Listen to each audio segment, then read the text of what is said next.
Shalom semuanya. Apa kabar hari ini? Bisa dilewati bersama Tuhan. Haleluya. Baik, sebelum kita memulai ibadah kita, mari saya mengundang teman-teman kita untuk memenuhi kursi yang di depan ini. Banyak yang kosong. Silakan Pak, kita maju ke depan. Yang dulu yang paling depan, berkatnya duluan sampai. Amin. Haleluya. Mari bro, bawa Steven. Saudari Naomi, silakan maju. Enjoy aja di rumah Tuhan. Kita anak-anaknya, amin. Baik, mari kita siapkan hati kita sebelum kita memulai ibadah. Mari kita bersatu berdoa. Tuhan Allah Bapa kami dalam kerajaan surga dan Allah Tuhan kami Yesus Kristus Tuhan. Terima kasih Tuhan untuk kasih setia dan anugerah-Mu dalam kehidupan kami. Terima kasih Tuhan untuk berkat yang kami terima. Terima kasih untuk penyertaan-Mu Tuhan. Pagi hari ini Tuhan, kami anak-anak-Mu mau datang kepada Engkau Tuhan. Kami mau memuji, kami mau menyembah Engkau Tuhan. Sebelum kami menaikkan pujian dan sembah kami Tuhan, ampuni dulu setiap dosa, kesalahan dan pelanggaran kami Tuhan. Biar kiranya Tuhan Engkau melayakkan kami Tuhan. Biar kiranya Engkau mendapati kami berkenan di hati-Mu Tuhan. Kami serahkan ibadah kami Tuhan dari awal sampai pada akhirnya Tuhan. Hanya dalam nama Tuhan kami Yesus Kristus yang siap memulai ibadah pagi kali ini bersama-sama kita katakan amin. Haleluya. Sebab Engkau penolong dalam kesesakan jiwa kami Tuhan. Sebab kami adalah milik-Mu Tuhan. Haleluya.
Suara Tuhan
kehadiran-Mu Tuhan.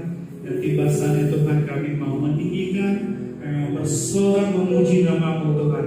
Hanya dalam nama Tuhan kami Yesus Kristus yang siap memuji Tuhan, bersama-sama kita katakan amin. Haleluya. Siapa yang percaya rancangan Tuhan yang terbaik dalam hidup kita, boleh lambaikan tangan. Sebab setiap hari Tuhan berikan kepada kita adalah hari yang terbaik. Amin. Hidupku ada di tangan-Mu, Kau berikan jalan yang terindah, tak hanya yang baik saja yang ku terima. Waktu ku direnungkan, jiwaku tergoyah, ujianku takkan berhentikan, Roh-Mu yang memberi penghiburan. Siap sama-sama kita nyatakan, akan ku salibku, tak kasih setiamu, ku berharap Kau buat terima. Sampai akan kita nyatakan, ku mau benar bersyukur, senantiasa bersyukur, segala yang ku alami dan kehendak-Mu terjadi. Ku mau benar bersyukur, senantiasa bersyukur, hatiku kan bersuka selama ini, hari yang terbaik.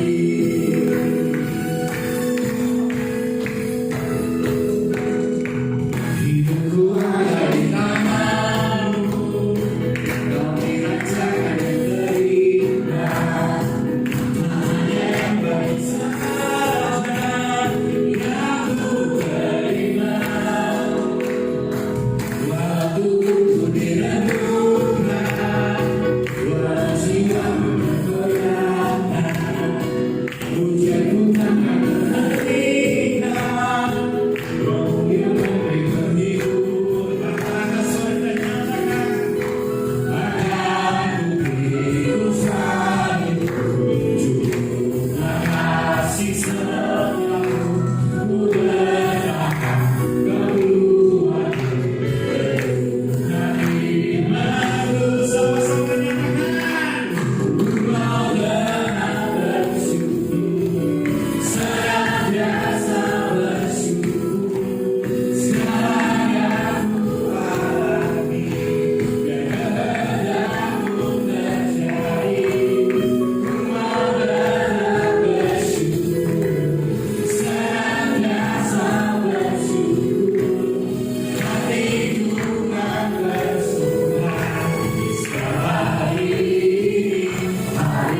yang terbaik. Yang percaya katakan amin. Sama-sama kita katakan kembali, akan ku pikul salibku, jumlah kasih setiamu, ku berharap Kau buat terima-Mu.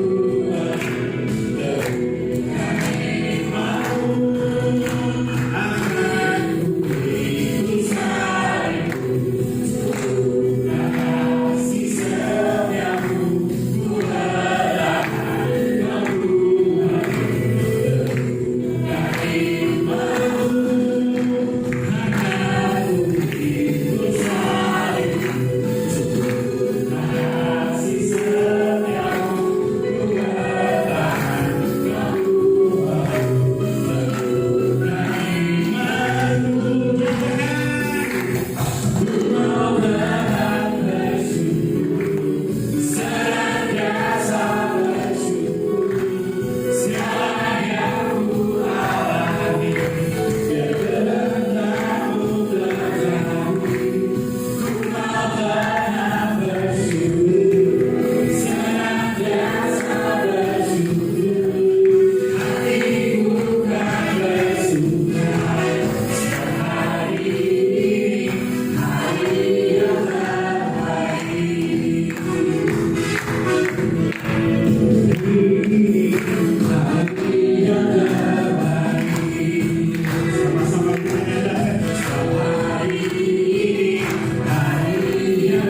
segenap hati kita naikkan pujian ini sambil kita mengangkat tangan kita dan kita nyatakan, aku sebagai tanah liat, Engkau penjunaku, ya Tuhan, ku rela Engkau bendung, lembutkan hatiku, selembut kasih-Mu Yesus, ku berjalan di jalan-Mu.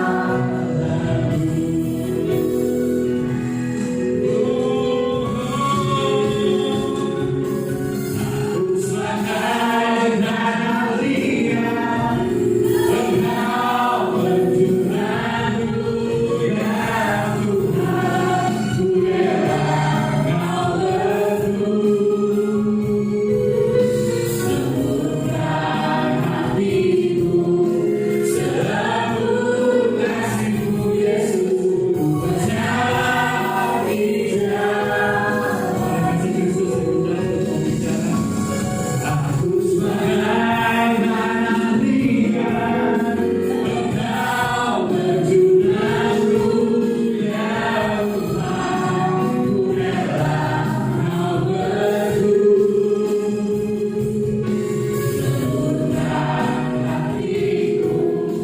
selembut kasih-Mu Yesus, ku berjalan di jalan.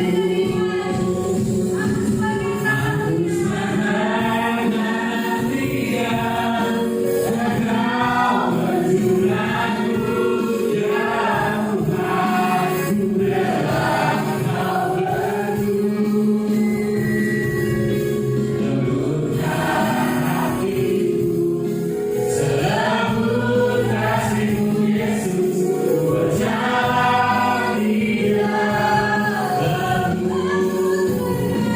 Aku sebagai tanah liat, Engkau penjunaku, ya Tuhan, ku rela Engkau bendung,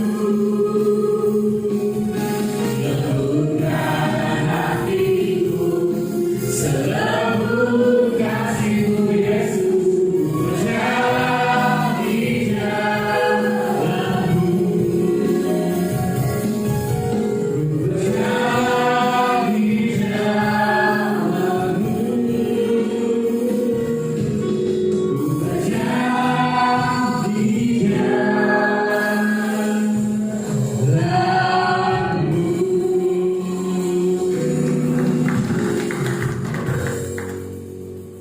Haleluya Tuhan Yesus.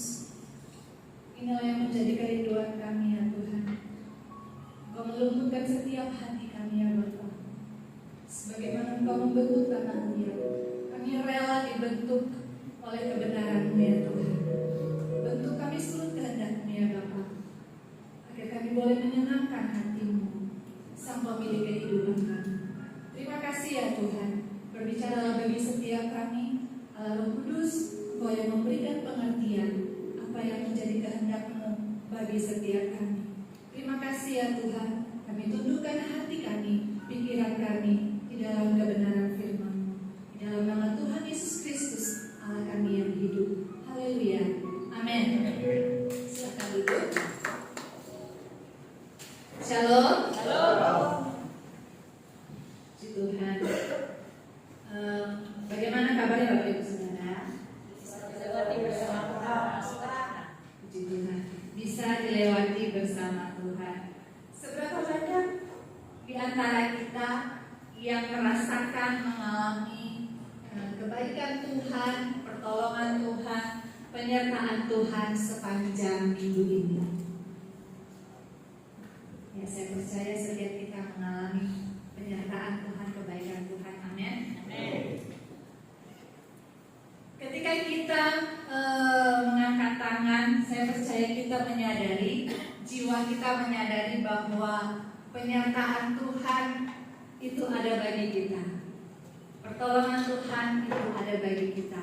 Seperti firman-Nya yang tertulis di dalam Amsal 3 ayat yang ke-6 dikatakan, akuilah ia dalam segala lakumu. Akuilah dia dalam segala lakumu. Ketika kita mengakui Tuhan dalam seluruh kehidupan kita, maka Tuhan yang akan menuntun jalan kehidupan kita, yang akan meluruskan jalan kehidupan kita. Dalam seluruh kehidupan kita, akui Tuhan. Bagaimana maksudnya mengakui Tuhan? Sertakan Tuhan, libatkan Tuhan untuk campur di dalam kehidupan kita, untuk mencampuri urusan kita. Libatkan Tuhan. Disitulah kita mengakui Tuhan dan kebesarannya. Sama seperti Daud, ya, Daud ketika dia di dalam kesesakan, ketika dia di dalam kesusahan, dia tetap mengakui Tuhan, dia tetap menyertakan Tuhan di dalam kehidupannya. Sekalipun pada saat itu Daud dikejar-kejar oleh musuh, lalu Raja Saul menginginkan kematiannya, sampai dia merasa sudah tidak ada harapan, tidak ada pengharapan, dan rasanya ingin mati, ya, hampir mati. Tetapi kalau kita melihat firman Tuhan, dikatakan bahwa Tuhan itu meluputkan Daud dari mara bahaya. Tuhan menyelamatkan Daud dari yang jahat. Mengapa Tuhan meluputkan Daud dari yang jahat? Kenapa Tuhan menolong Daud dari segala kesesakannya, dari segala permasalahan, dari segala himpitan kehidupannya? Kita akan melihat di dalam Mazmur 18 ayat yang pertama sampai dengan ayat yang ke-6. Mazmur 18 ayat yang pertama sampai dengan ayat yang ke-6, demikian firman Tuhan. Untuk pemimpin biduan dari hamba Tuhan, yakni Daud yang menyampaikan perkataan nyanyian ini kepada Tuhan. Pada waktu Tuhan telah melepaskan dia dari cengkraman semua musuhnya dan dari tangan Saul. Ia berkata, "Aku mengasihi Engkau, ya Tuhan, kekuatanku. Ya Tuhan, bukit batuku, kubu pertahananku dan penyelamatku, Allahku. Gunung batuku, tempat aku berlindung, perisaiku, tanduk keselamatanku, kota bentengku. Terpujilah Tuhan, seruku, maka aku pun selamat daripada musuhku. Tali-tali maut telah melilit aku, dan banjir jahanam telah menimpa aku. Tali-tali dunia orang mati telah membelit aku. Perangkap-perangkap maut terpasang di depanku." Yang pertama, Daud ini mengakui Tuhan di dalam kehidupannya. Daud mengakui Tuhan di dalam kehidupannya sehingga Tuhan meluputkannya. Sekalipun dia di dalam kesesakan, sekalipun dia di dalam keadaan terjepit, sekalipun dia di dalam keadaan susah, Daud mengakui Tuhan dengan mulutnya. Daud mengakui Tuhan, Daud melibatkan Tuhan di dalam kesesakannya, sehingga seruannya minta tolong kepada Tuhan sampai kepada Tuhan dan Tuhan meluputkannya. Daud mengakui bahwa kalau Tuhan melepaskannya, itu semua karena kebaikan Tuhan, bukan karena kekuatannya. Daud mengakui kebesaran Tuhan dalam kehidupannya. Yang pertama, mari kita mengakui Tuhan dalam kehidupan kita. Di dalam apapun yang kita hadapi, susah, senang, sakit, sehat, akui Tuhan. Akui Tuhan, libatkan Tuhan, sertakan Tuhan dalam kehidupan kita. Karena ketika kita melibatkan Tuhan, kita itu seperti menundukkan diri kita, merendahkan hati kita, mengakui ada yang lebih besar, ada yang lebih hebat, ada yang lebih dahsyat daripada kemampuan kita, yaitu Tuhan. Yang kedua, kenapa Tuhan mau meluputkan Daud dari segala yang jahat? Yaitu karena Daud itu setia. Daud itu setia. Di dalam Mazmur 18 ayat yang ke-20 26. Dikatakan demikian. Ia membawa aku keluar ke tempat lapang. Ia menyelamatkan aku karena ia berkenan kepadaku. Tuhan memperlakukan aku sesuai dengan kebenaranku. Ia membalas kepadaku sesuai dengan kesucian tanganku. Sebab aku tetap mengikuti jalan Tuhan dan tidak berlaku fasik terhadap Allahku. Sebab segala hukumnya aku perhatikan dan ketetapannya tidaklah kujauhkan daripadaku. Aku berlaku tidak bercela di hadapannya dan menjaga diri terhadap kesalahan. Karena itu Tuhan membalas kepadaku sesuai dengan kebenaranku, sesuai dengan kesucian tanganku di depan matanya. Ya, sampai 25. Sampai 25 saja. Daud setia kepada Tuhan sekalipun situasinya bisa saja membuat dia meninggalkan Tuhan. Ya, situasi yang terjepit, situasi yang hampir saja membuat nyawanya harus hilang, tetapi Daud tetap mengandalkan Tuhan. Bahkan Daud berkata, aku tidak melakukan hal yang bercela di hadapan Tuhan. Aku menjaga kesucian hidupku, aku menjaga kekudusan hidupku, ku ikuti segala ketetapan-ketetapan Tuhan, ku taati segala peraturannya. Apa yang Tuhan buat, apa yang Tuhan tentukan, aku tunduk, aku taat. Sehingga Daud mengatakan, Tuhan memperhatikan dan membalas sesuai dengan perbuatanku.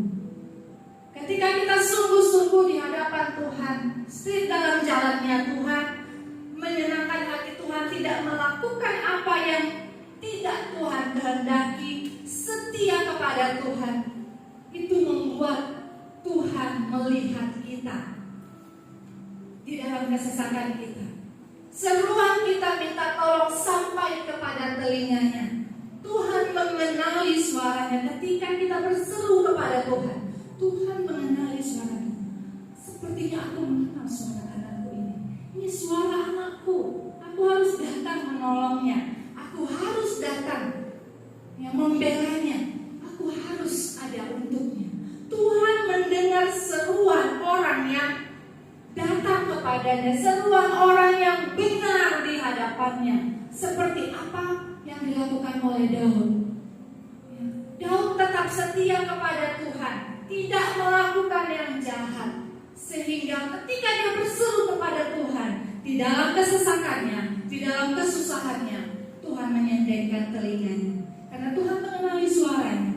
Ya, sama seperti kita orang tua. Ketika kita mendengar suara anak kita, tapi kita tidak melihatnya, kita tahu, itu anak saya, itu suara Stephen, itu suara Kenneth, saya tahu karena saya orang tuanya, sekalipun saya tidak melihat wajahnya.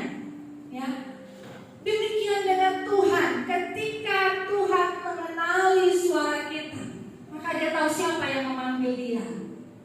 Oleh karena itu, mari kita mau menjaga kekudusan hidup kita di hadapan Tuhan, melakukan apa yang benar di hadapan Tuhan, supaya ketika kita berseru, berteriak meminta tolong, meminta pertolongan, Tuhan mengenali suara siapa yang berseru itu. Suara siapa yang berseru itu. Jangan sampai ketika kita di dalam kesesakan, ketika kita di dalam suatu kebutuhan, di dalam suatu keadaan yang butuh pertolongan, kita berteriak, kita tolong, tetapi kita seakan-akan tidak mendengar ada pertolongan. Sepertinya Tuhan diam. Mungkin Tuhan tidak mengenali siapa yang berseru. Oleh karena kita tidak terbiasa memanggil Dia, Tuhan asing dengan suara kita. Oleh karena itu, Bapak Ibu Saudara-saudari yang dikasihi Tuhan, mari kita memperhatikan kehidupan kerohanian kita. Jangan sampai dunia menyibukkan kita dan kita lupa memanggil Tuhan. Dan suatu ketika kita memanggil Tuhan, Tuhan tidak mengenali suara kita. Mengakui Tuhan dan berlaku setia, ya, mengakui Tuhan, melibatkan Tuhan, berlaku setia kepada Tuhan dalam segala situasi, merupakan satu bentuk penundukan diri, Ya, mengakui Tuhan, melibatkan Tuhan, setia kepada Tuhan adalah satu bentuk ketaatan, kerendahan diri di hadapan Tuhan. Ya, dengan mengakui Tuhan, kita menganggap kita ini tidak ada apa-apanya tanpa Tuhan.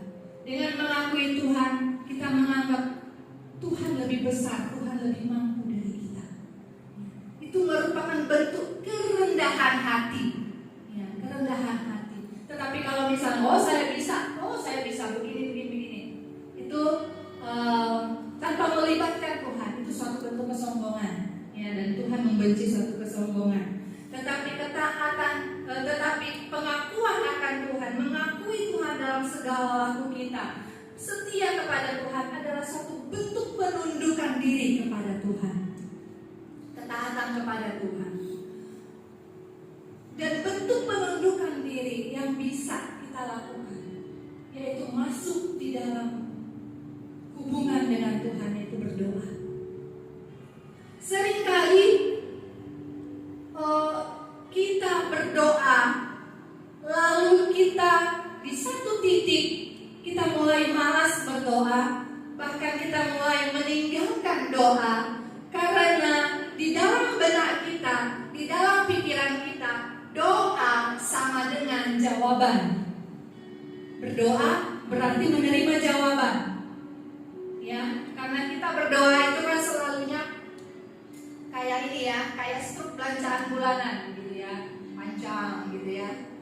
Doa saya minta diberkati, diberikan kesehatan, anak saya diberkati, pekerjaan saya diberkati, mobil saya bertambah, rumah saya bertambah gitu ya. Dapat pasangan, panjang listnya, daftarnya panjang. Jadi kita itu selalu berdoa itu dalam pikiran kita, doa sama dengan jawaban. Berdoa berarti menerima jawaban. Sehingga ketika kita menyampaikan daftar permohonan, daftar permintaan, ya, dan kita tidak atau belum menemukan jawaban, belum mendapat jawaban, kita mulai merasa jenuh. Ya, sehari, 2 hari, seminggu, 2 minggu, sebulan, 2 bulan, setahun, 2 tahun, kok doa saya nggak dijawab-jawab? Kok Tuhan nggak menginginkan keinginan saya, tidak mengabulkan permintaan saya? Lalu di satu titik kita akan jenuh nggak berdoa ini sampailah, kayaknya nggak ada perubahan, gini-gini aja, nggak tercapai ini doaku ini, ya, keinginanku ini A, B, C, D, E, F, G, nggak tercapai. Tadi tercapai 1 atau 2 dari 100 gitu misalnya ya. Kita akan lelah Bapak Ibu Saudara kalau kita merasa Tuhan tidak menjawab doa kita. Tetapi kalau kita taruh di dalam benak kita, doa sama dengan bukan jawaban, tetapi doa sama dengan keintiman. Kita ubah di dalam pikiran kita, doa sama dengan keintiman. Maka kita akan rindu untuk terus dekat dengan Tuhan, akan rindu untuk terus dekat hadiratnya, karena di dalam doa, di dalam benak kita, doa itu adalah keintiman, intim dengan Tuhan. Di dalam keintiman dengan Tuhan, di dalam hadirat Tuhan, disitulah letak kekuatan. Kita kuat menghadapi apapun yang ada di hadapan kita. Di dalam keintiman dengan Tuhan, di situ kita mendapat kelegaan. Di sini kau beri kelegaan, di mana? Di hadirat Tuhan. Di dalam keintiman dengan Tuhan ada damai sejahtera. Di dalam keintiman dengan Tuhan ada sukacita. Di dalam keintiman dengan Tuhan ada pengharapan. Maka ketika kita merasa intim dengan Tuhan, kita akan selalu rindu untuk masuk hadirat Tuhan, untuk selalu rindu berdoa, ngobrol dengan Tuhan. Karena apa? Ada kelegaan, ada damai sejahtera, ada sukacita, ada kekuatan. Kekuatan melewati hari demi hari dalam kehidupan kita. Sehingga kita gak akan bosan datang kepada Tuhan. Kita gak akan jenuh datang kepada Tuhan. Ya. Firman Tuhan berkata di dalam Mazmur bahwa Tuhan itu rindu kita masuk berdoa. Ternyata Tuhan itu rindu kita itu bersekutu dengan Dia. Ya, di dalam Yesaya 56 ayat yang 7a. Di sana dikatakan, mereka akan kubawa ke gunungku yang kudus dan akan kuberi kesukaan di rumah doaku. Tuhan senang kita berdoa. Karena itulah kesukaan Tuhan. Kita mendengar suara Tuhan. Bukan sekedar menyampaikan list permohonan, daftar permohonan. Habis itu dah selesai. Tetapi Tuhan mau kita itu bercakap-cakap dengan Tuhan, mendengarkan Tuhan, sehingga Tuhan tidak asing dengan suara kita dan kita tidak asing dengan kehendak Tuhan dalam kehidupan kita. Tuhan rindu kita untuk masuk di dalam gunung kudusnya, menjadikan Tuhan, datang kepada Tuhan dengan keintiman, bukan dengan daftar panjang keinginan, bukan dengan transaksional. Ya, seringkali juga doa ini di dalamnya berisi transaksional. Kalau Tuhan berkati aku, kalau Tuhan sembuhkan aku janji akan pelayanan. Itu transaksional. Ya. Kalau Tuhan berkati aku, ya, kalau Tuhan tolong aku di masalah hutangku ini, aku janji akan memberikan buah sulung. Itu transaksional. Aku akan begini kalau begini, gitu. Ya, tidak boleh Bapak Ibu Saudara. Tuhan rindu kita masuk di dalam hadirat-Nya karena kita memang mengasihi Tuhan.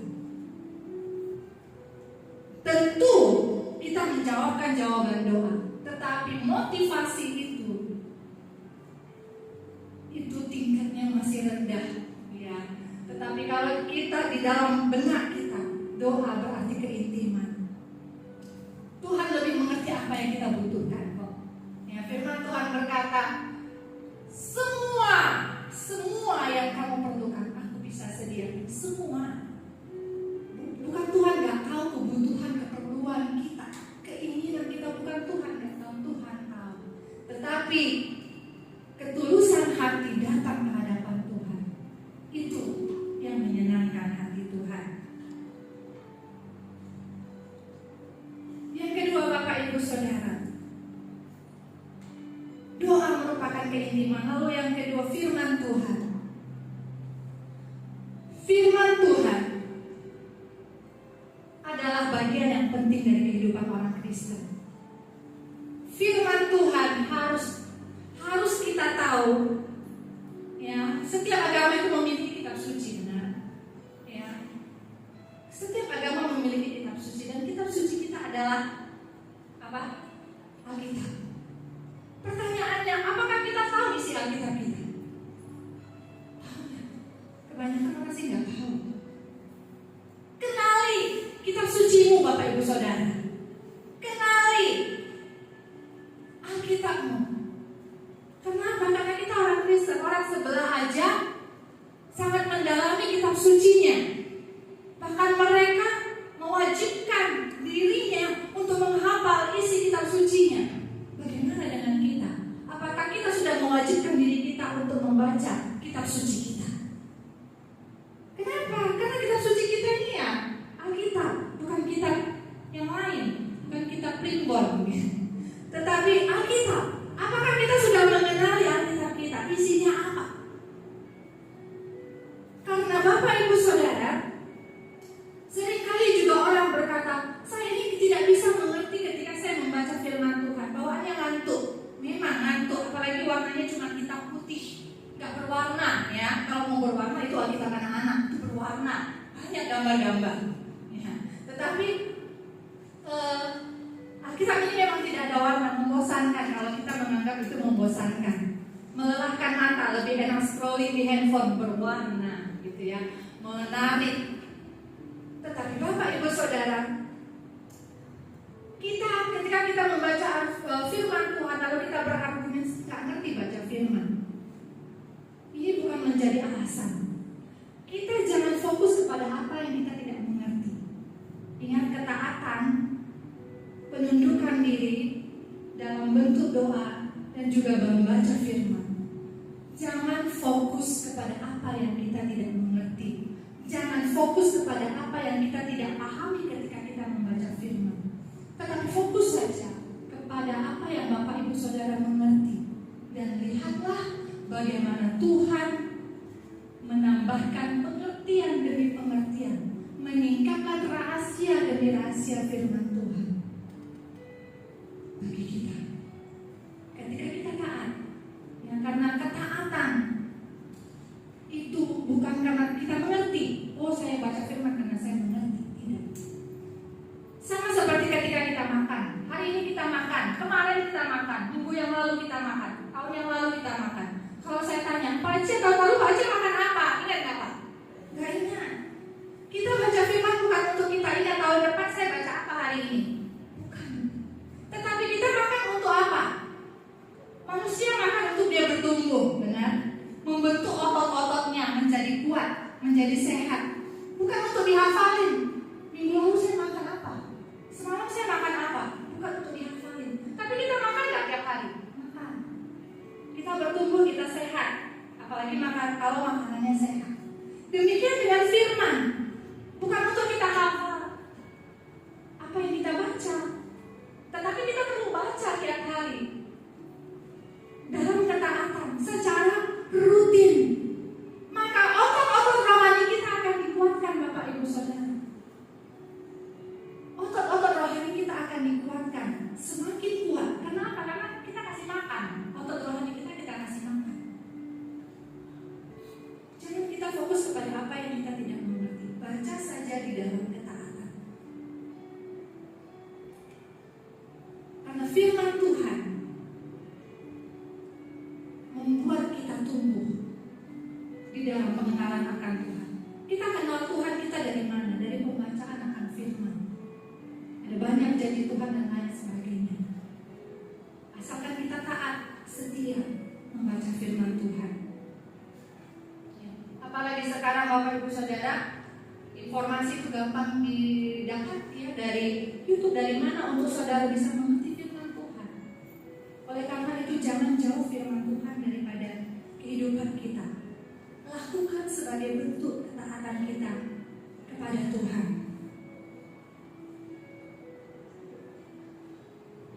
Amin. Bapak Ibu Saudara dikasih Tuhan, ketika Tuhan menciptakan ikan, tahu ikan?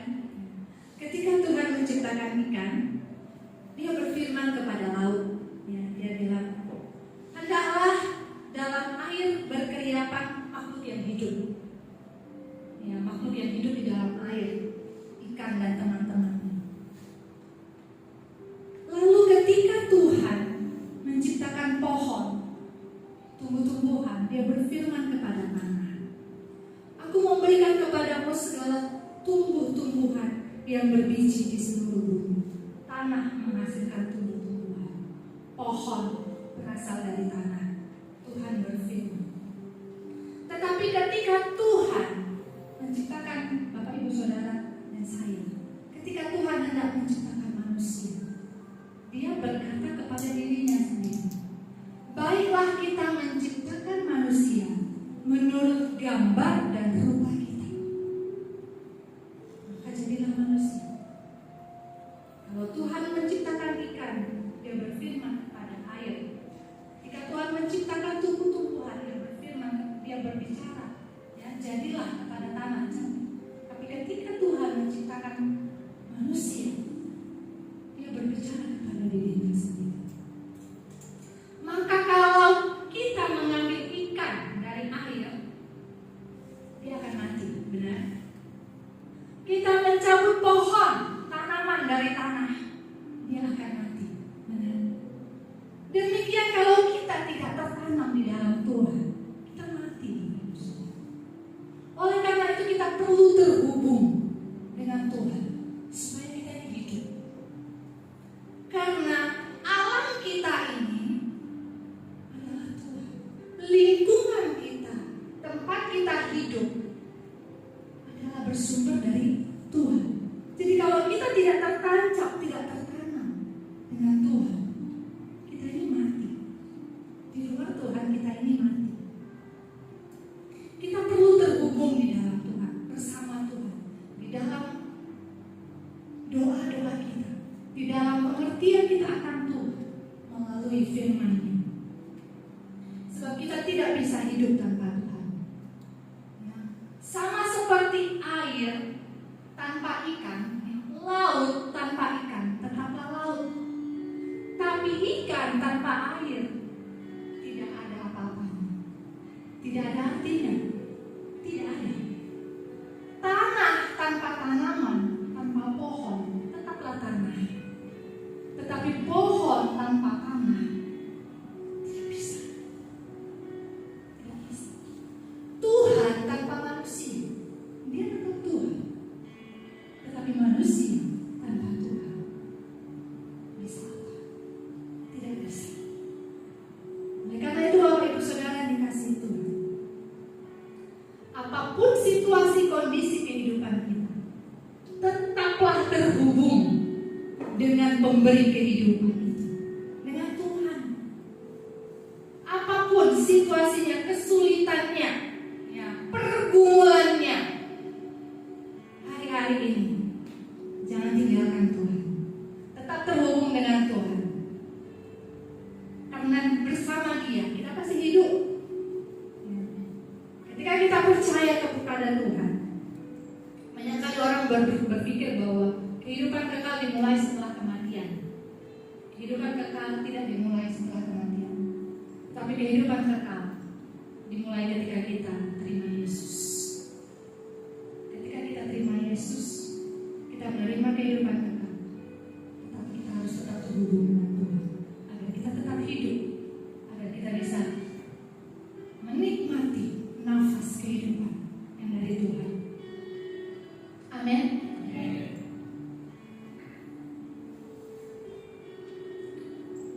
Firman Tuhan hari ini mengingatkan kita untuk apapun yang terjadi di dalam kehidupan kita, ya, seperti pujian, setiap musim kehidupan dikatakan kita ini tetap bersama dengan Tuhan. Saya tidak tahu musim apa yang kita alami masing-masing pada saat ini. Ya, musim durian kah? Belum kayaknya ya. Musim apapun yang kita alami, kesulitan apapun itu, baik, senang, susah, sedih, kita tetap mengandalkan Tuhan hari-hari ini. Karena tanpa Tuhan kita lemah, tanpa Tuhan kita tidak ada apa-apanya. Kita tidak bisa tanpa Tuhan. Kita tidak bisa berjalan tanpa Tuhan. Mungkin kita bisa berjalan tanpa Tuhan, yaitu berjalan dengan pengertian sendiri. Kalau kita berjalan dengan pengertian sendiri, kita nanti bisa kepentok, ya, bisa nabrak. Karena yang kita pikir lurus ternyata itu berbelok, bengkok. Tetapi kalau kita ikut jalannya Tuhan, tuntunan Tuhan, Tuhan tidak pernah membawa kita kepada jalan yang salah. Sebab pencobaan-pencobaan yang kamu alami dikatakan adalah pencobaan-pencobaan biasa, pencobaan yang tidak akan melampaui kekuatanmu. Amin. Haleluya, puji Tuhan. Demikian firman Tuhan. Mari kita menundukkan kepala kita di hadapan Tuhan. Haleluya, Yesus. Terima kasih Tuhan. Haleluya. Bapa surgawi, Bapa yang kami sembah dalam nama Tuhan Yesus Kristus. Ini kami umat-Mu ya Tuhan. Ini kami anak-anak-Mu yang hadir. Engkau yang melihat tanah hati kami ya Bapa. Engkau yang melihat kemampuan kami, keterbatasan kami ya Tuhan. Kami letakkan hidup kami di dalam tangan Tuhan yang kuat, Tuhan yang hidup, Tuhan yang mendengar. Pegang tangan kami ya Bapa. Kami mau tetap berjalan di dalam kehendak dan kemurahan-Mu. Bentuk kami ya, agar kami menjadi pribadi yang taat kepada Engkau, yang dengar-dengar akan Tuhan, yang peka akan kehendak-Mu ya Bapa. Terima kasih ya Tuhan. Saya mengundang kita semua untuk bangkit berdiri. Kita katakan bersama-sama, ya Tuhan, aku sebagai tanah liat, Engkau penjunan. Ya Tuhan, ku rela Kau bentuk. Haleluya.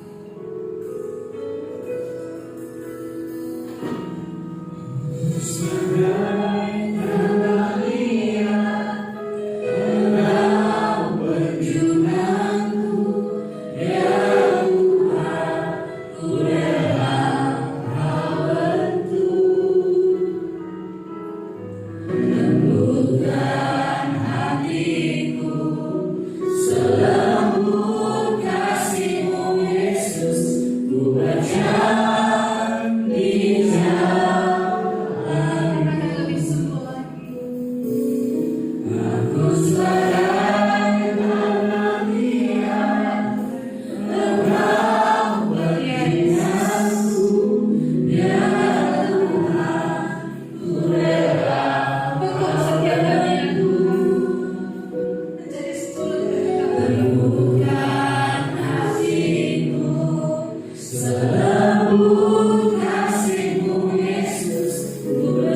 Terima kasih Tuhan untuk pemberitaan firman-Mu hari ini Tuhan. Biarlah kami semakin hidup di dalam Engkau Tuhan, berjalan sesuai kehendak dan rencana-Mu saja Tuhan. Kami percaya dengan setiap rancangan-Mu dalam kehidupan kami selalu mendatangkan kebaikan Tuhan. Terima kasih Tuhan, kami ucap syukur atas pemberitaan firman-Mu pada pagi menjelang siang ini Tuhan.